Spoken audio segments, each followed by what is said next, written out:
यह कहानी एक छोटे से गांव के एक साधारण लड़के की है जिसका नाम अर्जुन था। अर्जुन के माता पिता बहुत ही साधारण थे और वे अपना जीवन कठिन मेहनत करके बिताते थे।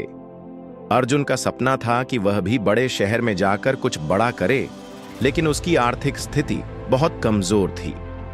गांव में हर कोई उसे यह कहता था कि तुम गरीब हो, तुम्हारे पास कुछ नहीं है, इसलिए तुम कभी बड़ा नहीं कर पाओगे। लेकिन अर्जुन के मन में एक विचार था कि उसे अपनी परिस्थितियों को बदलना है और इसके लिए उसे खुद पर विश्वास रखना होगा। अर्जुन हर सुबह उठता और एक छोटी सी किताब में लिखता कि मैं सफल होऊंगा। यह उसका सकारात्मक मंत्र बन चुका था। वह खुद को बार बार यह याद दिलाता था कि हालात चाहे जैसे भी हों, अगर उसने अपनी मेहनत और सकारात्मक सोच को कभी छोड़ने नहीं दिया तो एक दिन सफलता उसकी होगी। एक दिन गांव में एक बड़ा मेले का आयोजन हुआ जिसमें कई व्यापारी और उद्योगपति आए थे। अर्जुन ने सोचा कि यह एक अच्छा मौका है। वह वहां जाएगा और अपनी बात किसी बड़े आदमी से कहेगा, लेकिन उसके मन में एक डर था, क्या मुझे कोई गंभीरता से लेगा? फिर भी उसने अपने डर को दरकिनार किया और मेले में गया। वहां उसने एक बड़े उद्योगपति से मुलाकात की जो एक छोटे से स्टार्टअप के लिए निवेशक ढूंढ रहे थे।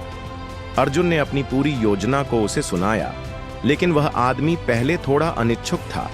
फिर भी अर्जुन की आंखों में जो आत्मविश्वास और उम्मीद थी, उसने उस व्यापारी को प्रभावित किया। उसने अर्जुन को अपनी योजना पर काम करने के लिए मदद देने का वादा किया। कुछ महीनों बाद अर्जुन ने उस मदद का सही उपयोग किया।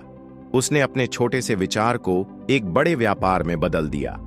उसकी मेहनत, समर्पण और सकारात्मक सोच ने उसे वह मुकाम दिलवाया जहां वह कभी नहीं सोच सकता था।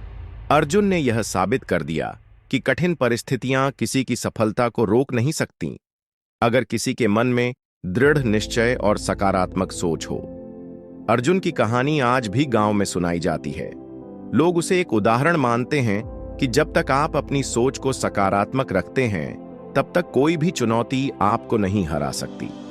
अर्जुन ने अपने जीवन से यह सिखाया कि सफलता का रास्ता मुश्किल जरूर हो सकता है, लेकिन अगर आप अपने विश्वास और सकारात्मक सोच को बनाए रखें तो कोई भी मंजिल बहुत दूर नहीं होती। अर्जुन की तरह हम सभी को यह समझना चाहिए कि हमारी सोच ही हमारी दिशा निर्धारित करती है। यदि हम सकारात्मक सोच अपनाएंगे तो न केवल हम अपने लक्ष्य तक पहुंच सकते हैं, बल्कि अपनी जिंदगी को भी एक नई दिशा दे सकते हैं।